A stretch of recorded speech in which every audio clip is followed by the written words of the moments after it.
Israel की हमदर्दी करना मुस्लिम देश जॉर्डन को बहुत भारी पड़ता दिख रहा है। जॉर्डन इकलौता मुस्लिम देश है जिसने ईरानी हमले को रोकने में खुलकर अपनी भूमिका की बात कबूल की है, लेकिन इसके चलते उसे अपने घर में जनता के गुस्से का सामना करना पड़ रहा है। इस बीच अम्मान में मौजूद ईरानी राजदूत को जॉर्डन ने समन भेज दिया है। ये पेशी ईरान की उस टिप्पणी को लेकर हुई जिसमें तेहरान ने चेतावनी दी कि अगर जॉर्डन ने इजराइल की रक्षा करनी जारी रखी तो उसे भी हमले का सामना करना पड़ेगा। तो क्या इजराइल पर हमले के दौरान दर्जनों ईरानी ड्रोन को मार गिराने की अपनी भूमिका के चलते जॉर्डन अब दोनों देशों के तनाव के घेरे में फंस गया है?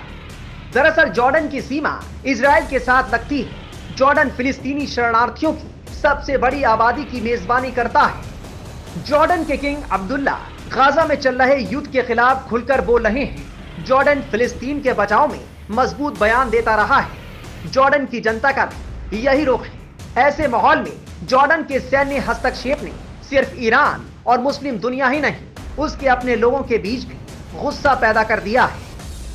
हाल में ईरान के इजराइल पर हमले के ठीक बाद ईरान के सशस्त्र बलों ने जॉर्डन को धमकी दी थी। ईरान के रेवोल्यूशनरी गार्ड ने चेतावनी दी थी कि वो यहूदी शासन के खिलाफ दंडात्मक हमले के दौरान जॉर्डन की गतिविधियों की सावधानी पूर्वक निगरानी कर रहे थे। अगर जॉर्डन ने हस्तक्षेप किया तो वो उनका अगला लक्ष्य होगा। जॉर्डन अपने बयानों में स्थिति को संभालने की कोशिश करता दिख रहा है। अम्मान ने इस बात पर जोर दिया कि जॉर्डन की कार्रवाई उसकी आत्मरक्षा और हवाई क्षेत्र में संप्रभुता की रक्षा का मामला था। जॉर्डन के विदेश मंत्री ऐमान अल सफादी अपने फिलिस्तीन समर्थक बयानों के लिए जाने जाते हैं। उन्होंने कहा कि ईरानी ड्रोन और मिसाइलों के गिरने का खतरा था। अगर यह खतरा इजराइल से आया होता तो भी जॉर्डन यही कार्रवाई करता। अगर जॉर्डन और इजराइल के रिश्तों की बात की जाए तो दोनों दुश्मन देश रहे हैं। जॉर्डन फिलिस्तीनियों की हिमायत में बोलता रहा है और गाजा में इजराइल की कार्रवाई का भी वो विरोध करता रहा है। हालांकि बीच बीच में वो जरूर कुछ ऐसा कर देता है जिससे उस पर मुस्लिम देश ही सवाल उठा देते हैं। जॉर्डन की आबादी में अधिकतर फिलिस्तीनी शामिल हैं। जॉर्डन में लगभग 30 लाख फिलिस्तीनी रहते हैं।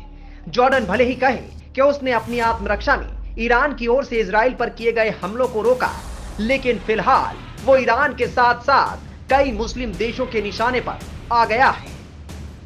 टाइम्स नाउ भारत डिजिटल की रिपोर्ट।